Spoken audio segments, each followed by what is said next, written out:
5장을 보시면 5장 마지막에 노아가 나오죠.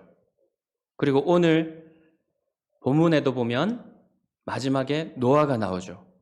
그리고 이 노아의 이야기가 9장 끝까지 갑니다. 그러니까 노아라는 인물이 너무너무 중요한 인물이라서 이렇게 많이 다루고 있고, 이 노아가 한 시대를 끝내는 사람이에요. 노아의 시대에 한 시대가 끝난다는 것은 노아의 시대가 한 시대를 끝낼 만큼 어두워진 시대라는 것을 말하고 있는 것입니다. 노아의 이름은 굉장히 영광스럽지만 노아의 시대는 뭔가 어두움이 세상을 덮어서 뭔가 변화가 필요한 그런 시대가 되었다는 것을 말하고 있어요. 에녹의 시대에는 한 차례 신앙 부흥이 있었죠. 그래서 에녹의 시대 때는 사람들이 여호와의 이름을 부르며 예배를 소중하게 생각했어요. 그렇지만 시간이 감에 따라서 사람들은 점점 예배를 등한시하고 급기야는 하나님의 이름을, 여호와의 이름을 부르는 사람들이 거의 없어지게 되었습니다. 그래서 1절에 보면 사람이 땅 위에 번성하기 시작했다 그랬는데, 이 사람이 번성하는 것이 좋은 일이죠. 하나님의 뜻이죠. 그런데 방향이 뭔가 이상하게 흘러갑니다. 자, 여러분, 사람이 번성했는데 얼마나 많이 번성했을까요? 애굽에 70명이 들어갔잖아요. 야곱의 가족들 70명이 들어가서 400년 만에 한 200만 정도가 되었어요. 적어도. 그런데 여러분, 이 시대는 사람들이 잘 죽지를 않아요. 또 수명이 길잖아요. 그러니까 얼마나 많은 사람들이 불어났을까요? 적어도 1000년 이상 지났어요. 지금 이 시대가, 노아의 시대는 1000년이 훨씬 지나간 시간입니다. 그러니까 사람들이 얼마나 많아졌겠어요. 그렇게 번성을 했어요. 근데 번성하는 것은 하나님의 뜻이잖아요. 생육하고 번성하여 땅에 충만하라. 너희들이 땅을 다스리라고 하나님이 복된 명령을 주셨죠. 그 명령대로 번성했으면 참 좋았을 건데 그렇게 흘러가지 않아요. 방향이 다른 번성이에요. 경건한 사람들이 점점 사라지고 죄악이 판을 치는 시대가 되었어요. 그렇게 된 중요한 이유가 오늘 본문에 뭐냐면 통혼이 이렇게 된 중요한 원인이다 이렇게 말하고 있습니다. 그래서 경건한 가정들이 사라져 간 거예요. 오늘 본문을 읽는 사람들은 누구나 이 하나님의 아들들이 누군지 정말로 궁금할 겁니다. 주로 3가지 해석이 있어요. 다 장단점이 있어요. 3가지 해석에. 그래서 어떤 것이 딱 정확히 이것이다 라고 말할 수 있는 해석은 없어요. 사실은 우리는 모르는 겁니다. 그렇지만 제가 생각하는 가장 합당한 해석이 무엇인지 여러분에게 알려드리도록 하겠습니다. 첫 번째 해석은 뭐냐면 천사들이라는 거예요. 타락한 천사들. 이 해석은 하나님의 아들들이라는 이 말이 천사들이라는 말과 가장 가깝기 때문에 아주 매력적이에요. 그래서 처음에 교부들이 이 해석을 택했어요. 그런데 문제는 뭐냐면 비물질적인 천사가 어떻게 여자로 하여금 잉태케 할 수 있느냐, 이런 의문들이 제기되죠. 성경 어디에도 증거가 없어요. 천사가 여자를 잉태케 했다는 증거가 없습니다. 그리고 또 하나의 문제는 심판이 사람에게 집중되잖아요. 만약에 그렇게 타락한 천사들이 그렇게 했다면 천사들에게 심판이, 이 본문에서 천사들에게 심판이 선언되어져야 될 거 아닙니까? 근데 천사들에 대한 심판은 전혀 보이지 않아요. 홍수로 코로 호흡하는 사람들과 동물들과 새들을 쓸어버리시는 심판을 하시잖아요. 자, 그러니까 좀 쉽지가 않죠. 두 번째 해석은 뭐냐면 라멕을 잇는 폭군 왕조의 계승자들이다. 이 하나님의 아들들이. 이것은 많은 장점들을 가지고 있어요.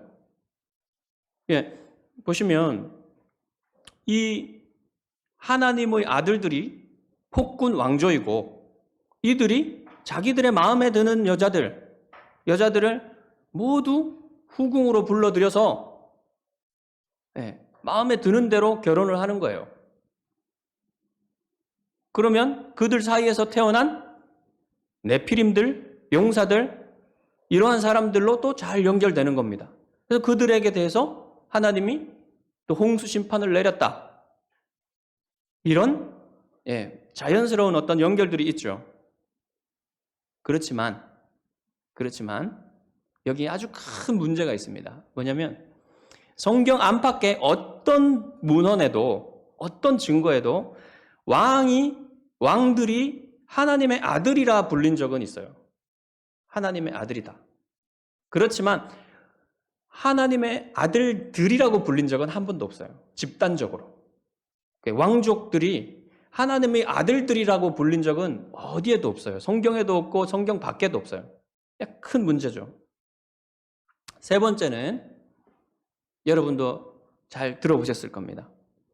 하나님의 아들들은 셋의 후손의 아들들이고 사람의 딸들은 가인의 후손의 딸들이다. 이런 거죠. 이것은 문맥에 잘 맞아요. 여러분 4장에 보면 가인의 후손의 계보가 나오죠. 그 다음에 5장에 보면 셋의 후손의 계보가 나오죠. 그 계보를 따라서 지금 그 맥락을 따라서 6장도 나오고 있다는 거죠. 3장에 보면 하나님이 여자의 후손, 여자의 씨를 약속하시죠. 이 약속이 계속 지금 이 맥락이 이어지고 있다는 것을 보시면 돼요. 그리고 노아는 누굽니까? 노아는 이 홍수 가운데서도 하나님이 약속하신 여자의 씨를 보존하시기 위해서 보존하시는 사람이다. 이렇게 보여지는 거예요. 맥락이 잘 맞아요. 그런데 문제는 뭐냐면 이 해석도 문제가 있어요.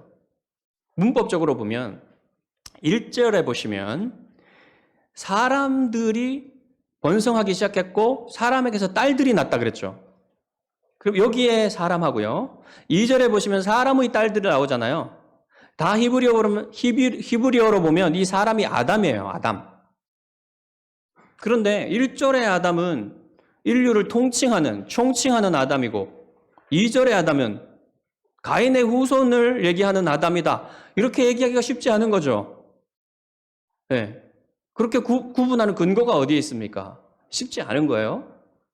그리고 또 뭐냐면 4장에서 가인의 계보를 얘기할 때는 딸들 얘기가 한 번도 안 나옵니다. 근데 5장에 가면요. 딸 얘기가 9번이나 나와요. 자녀를 낳았다 그랬잖아요. 다른 자녀를. 그게 9번이나 나옵니다.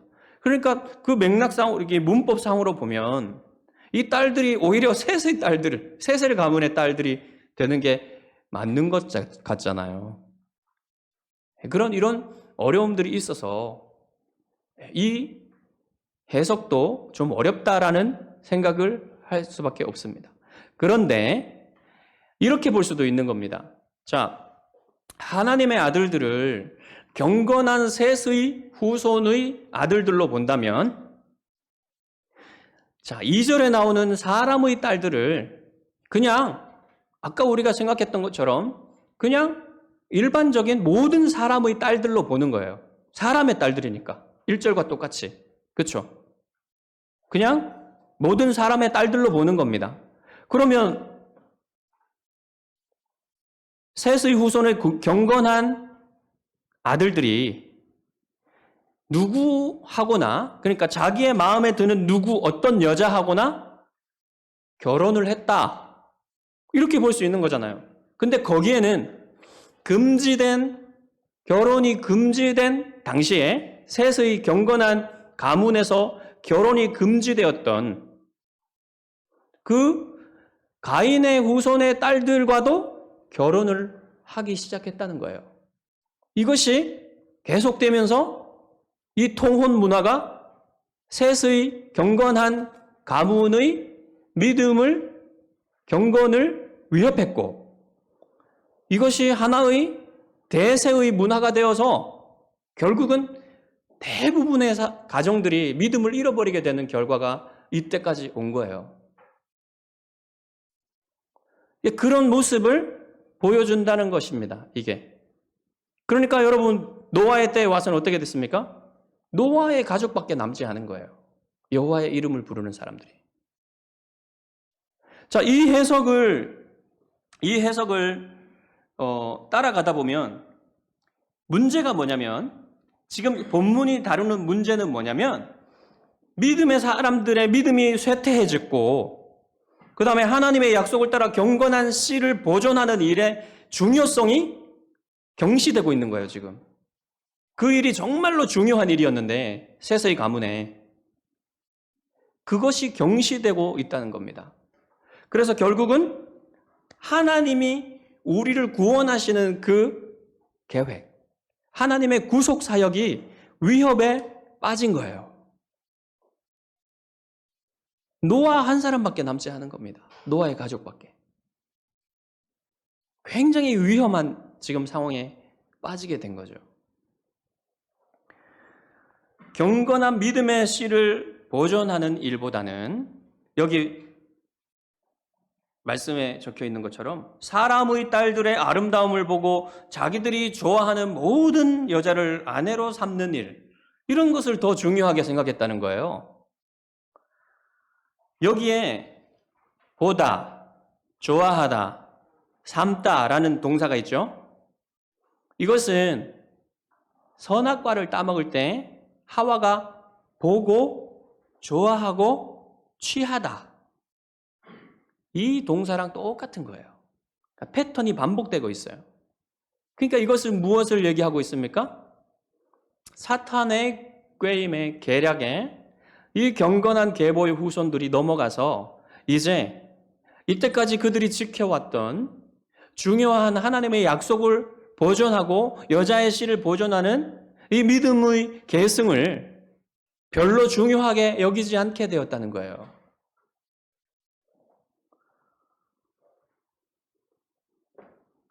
여러분, 오늘날 교회가 저는 이런 문화들을 점점 받아들이지 않나 하는 그런 경각심이 들게 됩니다. 여러분, 혼인에 있어서 가장 중요한 것은, 그리스도인들이 혼인에 있어서 가장 중요한 조건은 뭐냐면 그리스도 안에서 하나 되는 거예요. 그리스도 안에서 하나 되는 거. 그런데 오늘날 우리 자녀들에게 여러분 어떤 생각이 드십니까? 결혼을 시킬 때 이 부분이 가장 중요하다고 여깁니까? 오늘날 그리스도인들이? 잘 모르겠어요, 저는. 다른 조건들이 좀 부족하다 해도 정말 이 사람이 거듭난 그리스도인이고 하나님을 사랑하는 사람이라면 다른 조건들이 부족해도 이 조건이 있다면 결혼시킬 마음이 있냐 이 말입니다. 이건 중요한 일이에요. 정말 우리가 자녀들을 위해서 기도하잖아요. 이제 결혼 정년기에 들어간 우리 자녀들을 위해서 기도할 때 우리가 자녀들을 위해서 어떤 기도를 해야 될까요? 저는 가장 중요한 기도가 믿는 사람하고 결혼할 수 있도록 하는 것. 이것이 가장 중요한 기도라고 생각해요. 그게 아닌 다른 어떤 것들이 많이 채워진다 해도, 그런 조건들이 좋다 해도 그리스도 안에서 하나 되는 것을, 이 하나 되는 것의 복에 대해서는 복과는 비교할 수 없는 거예요.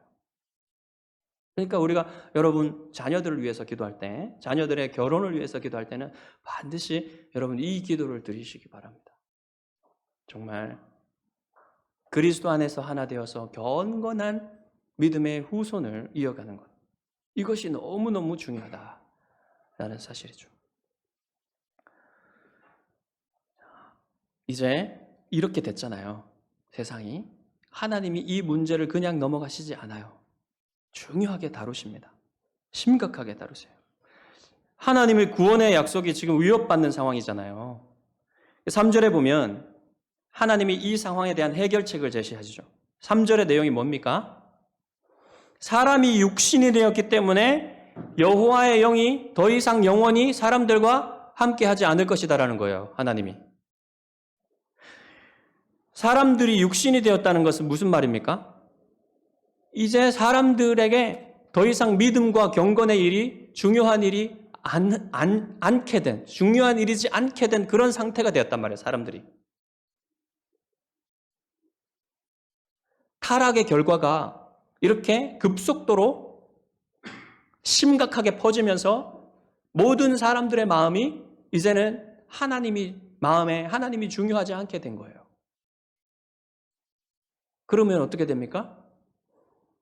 사람들이 하나님을 버린 것에 대한 하나님의 반응은 무엇일까요? 하나님도 떠나시는 겁니다. 예. 하나님의 영이 사람들과 함께 있지 않다는 것은 하나님이 떠나신다는 거예요. 하나님이 사람들을 떠나면 어떻게 됩니까? 그 결과는 심판이에요. 그 결과는 심판입니다.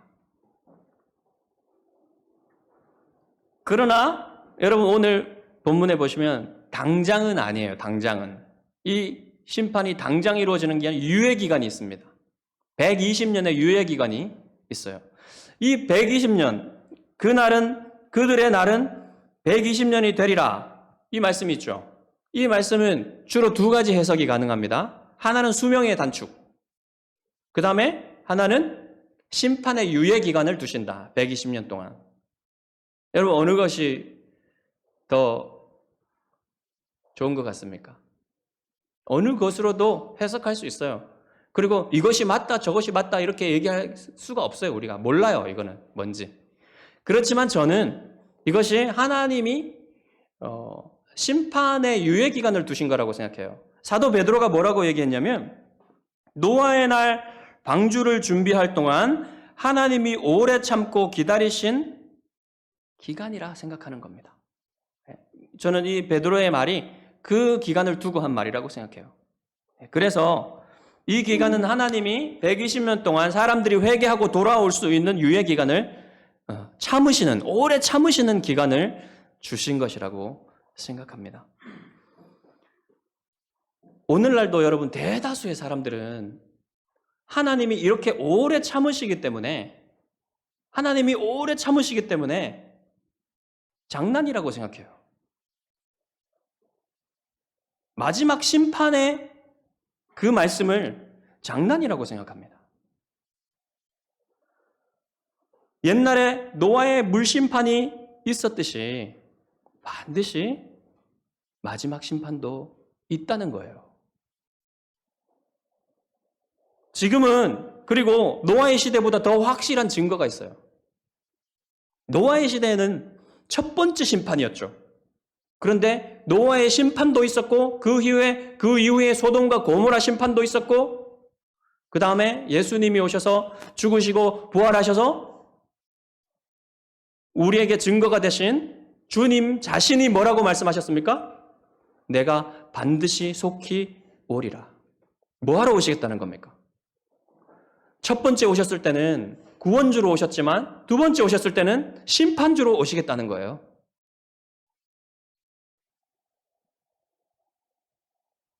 이것을 믿으라 이 말입니다.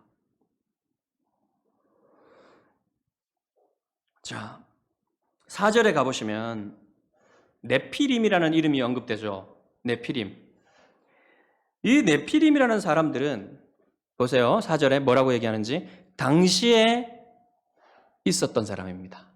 당시에는 무슨 말이냐면 1절에 사람들이 번성하기 시작한 때를 말하는 거예요. 그러니까 이 네피림은 하나님의 아들들과 사람의 딸들이 결혼하여서 낳은 아들들을 얘기한 게 아니란 얘기예요.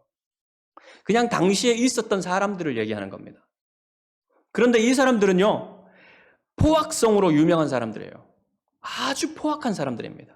힘세고 포악한 사람들로 유명한 사람들이에요. 그것은 바로 그 뒤에 나오는 하나님의 아들들과 사람의 딸들이 결혼하여서 낳은 용사들이라는 사람들.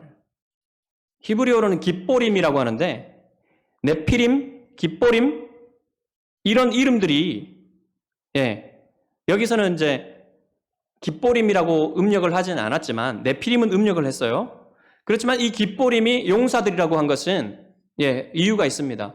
왜냐하면 이 용사들이라고 하는 사람들은 아주 그들의 힘과 그들의 지식과 그 지성으로 사람들을 위에 군림할 수 있을 정도로 아주 힘 있는 사람들이었고 포악한 사람들이었고 이런 악명 높은 명성을 얻은 그런 사람들이었다는 것이죠. 그러니까 여러분 이게 뭘 보여줍니까? 이것은 그 당시의 사회가 어땠는지를 보여주는 거예요. 이런 사람들, 네피림 같은 사람들, 깃보림 같은 사람들, 용사들 같은 사람들이 자기 자신들이 법이 된 거예요. 법이. 폭력이 법이 되는 겁니다. 법 위에 군림할 수 있는 사람들이 생겨난 거예요. 그러니까 사회는 어떻게 되겠습니까, 여러분? 약육강식의 사회가 되겠죠. 조금만 더 힘이 있으면 더 약한 사람들은 밟아 누르겠죠. 그래서 그들의 삶의 법은 폭력이고 힘이고 그 다음에 그들의 삶의 목표는 쾌락을 얻는 거겠죠. 조금 더 자기가 즐기고 싶은 삶을 사는 것. 그렇게 되면 뭡니까? 점점 더 강력한 자극을 원하고 쾌락을 원하게 되겠죠. 그래서 하나님이 금지하신 쾌락까지 나가는 거예요. 이런 것을 충분히 우리가 생각할 수 있습니다. 이 사회의 모습. 이렇게 되었다는 것. 그러니까 하나님의 분노가 촉발되는 거죠. 5절과 6절에 보면 당시 사람들의 죄악과 마음 상태가 어땠는지를 보여주는 말씀이 나옵니다. 여호와께서 사람의 죄악이 세상에 가득함과 그의 마음으로 생각하는 모든 계획이 항상 악할 뿐임을 보시고 땅 위에 사람 지으셨음을 한탄하사 마음에 근심하셨다 그랬어요. 여러분, 인간의 영혼을 장악한 죄의 본질은 뭐냐면요. 하나님을 미워하고 하나님을 대적하는 것입니다. 죄의 본질이 그래요. 하나님을 미워하고 하나님을 대적하는 것. 이 죄는 우리 영혼 안에서 가만히 있는 것이 아니라 악을 생산해냅니다. 악한 행동을 만들어내요. 악한 생각과 악한 행동들을 만들어냅니다. 그래서 여러분 오늘날도 보면요. 연쇄살인범이나 흉악한 사람들이 나오죠. 이 사람들이 어떻게 만들어졌을까요? 어떤 그런 그러니까 이제 법을 집행할 때 정상을 많이 참작하잖아요. 그거는 맞다고 생각해요. 그렇지만 여러분 이 사람들의 행동의 근본에는 뭐가 있습니까? 이렇게 악을 만들어내는 죄가 있는 거예요. 이 죄를 사탄이 이용하여서 그들을 제어하는 겁니다. 그리고 세상은 그 죄가 발현되는 환경이 되는 거예요. 그 환경이 주어지면 하나님의 은혜의 제어함이 없을 때는 사람들이 다 그렇게 되는 거예요. 그렇게 될 수밖에 없어요. 하나님의 은혜로 막아주시지 않으면 그렇게 될 수밖에 없는 겁니다. 당시의 사회가 상당히 그런 모습을 띠고 있었다는 것이죠. 그래서 이렇게 죄 때문에 피조세계, 하나님이 아름답게 창조하신 피조세계는 엉망진창이 되었습니다. 갈수록 더 심하게 될 것이 뻔해요. 그러면 하나님이 어떻게 해야 되겠습니까? 여러분, 그리스도께서 재림하시기 전에 세상도 이와 비슷할 것입니다. 폭력이 난무하고 제한되지 않은 쾌락을 누리려고 하는, 선을 넘는 그런 쾌락을 누리려고 하는 사람들, 그리고 하나님에게는 전혀 관심이 없는 사람들, 그리고 경건은 거의 사라진 그런 세상, 하나님을 대적하는 분위기만 아주 어둡게 내려앉은 그런 세상이 될 거예요. 이럴 때 주님께서 오신다는 말입니다. 주님께서 오셔서 다시 한번 세상을 새롭게 하신다는 거죠. 요한계시록에 보면 내가 세상을 새롭게 하노라, 그런 말씀이 있죠. 예, 주님이 새롭게 하실 거예요, 오셔서. 6절에 보면 죄악이 가득 찬 세상과 이 전적으로 타락한 인간의 마음을 보시는 하나님의 마음이 어땠는지를 얘기해 줍니다. 하나님의 마음은 슬픔과 분노로 가득 차게 돼요. 땅 위에 사람 지으셨음을 한탄하사 마음에 근심하시고, 하나님이 한탄하셨다 그랬죠. 땅 위에 사람 지으셨음을. 근데 이 말을 보면은 마치 하나님이 사람을 창조하신 것을 한탄하신 것처럼, 슬퍼하신 것처럼 얘기하시는데, 그렇게 보이는데 그런 게 아니에요. 하나님이 사람의 창조는 선하신 창조였죠. 거기에는 후회할 만한 것이 없어요.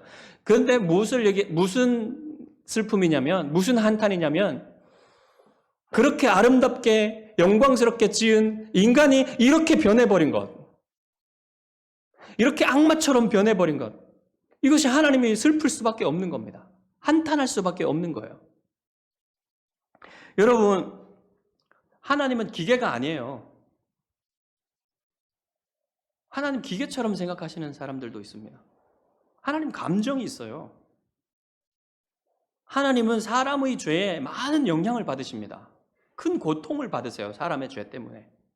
하나님은요, 슬퍼하시기도 하고요, 기뻐하시기도 하고, 사랑하시기도 하고, 분노하시기도 하시는 분이에요. 그 모든 감정을 가지고 있어요. 그런데 여러분, 기독교 교리에, 성경 교리에 보면 무슨 교리가 있냐면 하나님의 불변성이라는 교리가 있죠. 하나님 변하시지 않으신다. 이것은 무슨 말이에요? 변하시지 않는다면 하나님 감정이 없는 존재처럼 돼야 되지 않겠습니까? 전혀 변하지 않는다면 뭐 어떤 일로 기뻐하시거나 어떤 일로 슬퍼하시거나 어떤 일로 분노하시거나 이러지 않아야 되잖아요. 근데 그런 얘기가 아니에요, 이것은. 하나님이 이러한 감정의 변화로 말미암아, 사람들의 죄악으로 말미암아 하나님의 감정이 변하는데, 그 감정의 변화로 말미암아 하나님의 공의와 하나님의 사랑과 하나님의 약속과 같은, 약속을 지키시는 하나님의 그런 신실하심이 전혀 변하지 않는다는 사실을 얘기해주는 교리입니다. 그러니까 우리는 하나님이 분노하실 때라도, 하나님이 기뻐하실 때라도, 슬퍼하실 때라도 하나님의 약속이 신실하게 지켜질 것을 믿을 수 있는 거예요. 이제 7절로 가보시면 사람들의 죄악에 대한 하나님의 해결책이 뭔가가 제시됩니다. 하나님이 쓸어버리시기로 한 거예요. 이 슬픔과 분노로 하나님이 이 세상에 코로 호흡하는 사람들과 동물들과 새들을 쓸어버리시기로 하신 겁니다. 그런데 이상한 것은 죄악의 당사자인 사람만 쓸어버리시면 되지 왜 동물들과 새들까지 쓸어버리신단 말입니까? 여기서 우리는 다시 한번 하나님이 인간을 어떤 존재로 세우셨는지를 발견해요. 하나님은 모든 피조물 위에 인간을 왕같은 존재로 세우셨어요. 그래서 이 왕적인 존재가, 다스리는 존재가 이 땅을 잘못 다스릴 때, 이 피조 세계를 잘못 다스릴 때 하나님이 그 다스리는 존재인 사람과 함께 모든 다스림을 받는 자들도, 그 동물들도 하나님이 함께 쓸어버리시게 되는 겁니다. 얼마나 중요해요, 여러분. 사람이라는 자리가, 인간이라는 자리가 얼마나 중요합니까? 그런데 8절을 보시면 하나님의 해결책이 단지 심판만이 아니라는 것을 알게 돼요. 뭡니까? 하나님이 슬픔과 분노로서 이성을 잃어버리시지 않았다는 것을 알게 되는 겁니다. 하나님은 이성을 잃어버리시지 않고 하나님의 약속과 하나님의 목적을 이루시기 위해서 노아를 보존하시는 거예요. 노아에게 은혜를 주시는 겁니다. 여러분, 그러면 노아에게 왜 하나님이 노아에게 은혜를 주셨을까요? 노아가 뭔가 다른 게 있어서 주셨을까요? 예, 그건 아니에요. 노아도 똑같이 타락한 존재예요.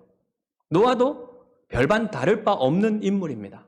그렇지만 하나님이 하나님의 약속과 하나님의 목적을 이루시기 위해서 이 한 사람을 보존하신다는 얘기가 바로 이 하나님이 노아에게 은혜를 주셨다. 노아는 하나님께 은혜를 입었다라는 이 말에 담겨 있는 의미입니다.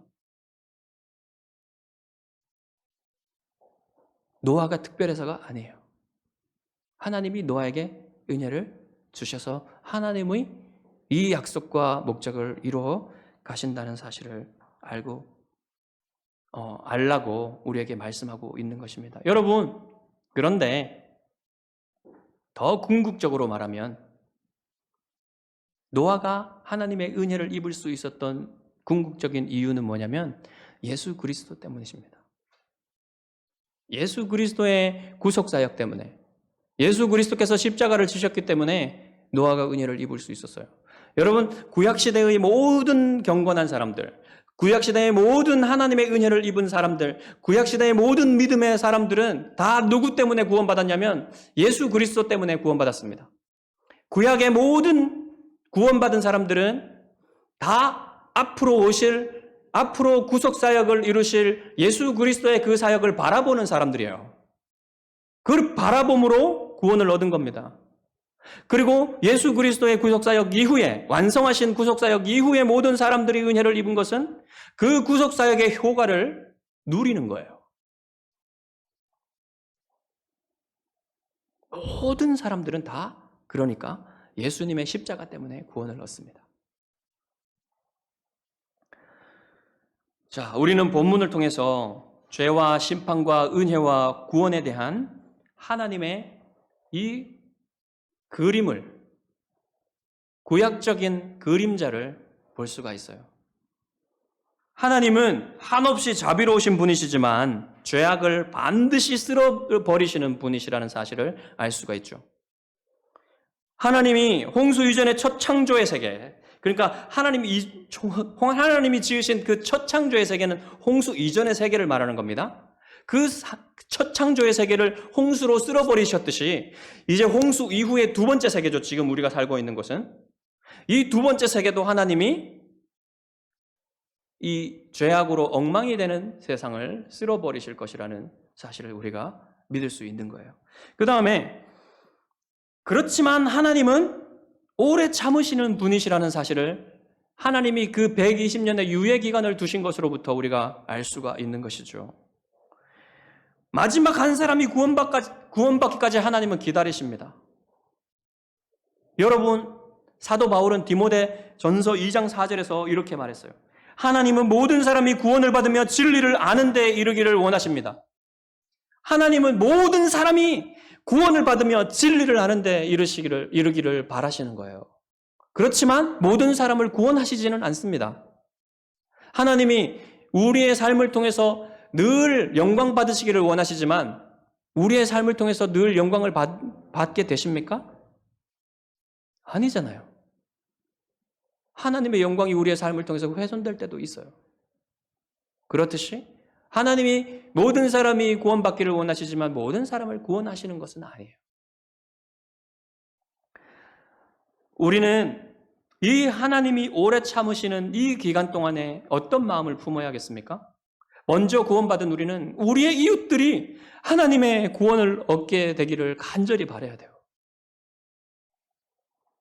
여러분, 하나님이 구원하시는 일은 그 누구를 구원하실지는 하나님의 일입니다. 우리가 어떻게 할 수 있는 일이 아니에요. 우리는 어떻게 해야 됩니까?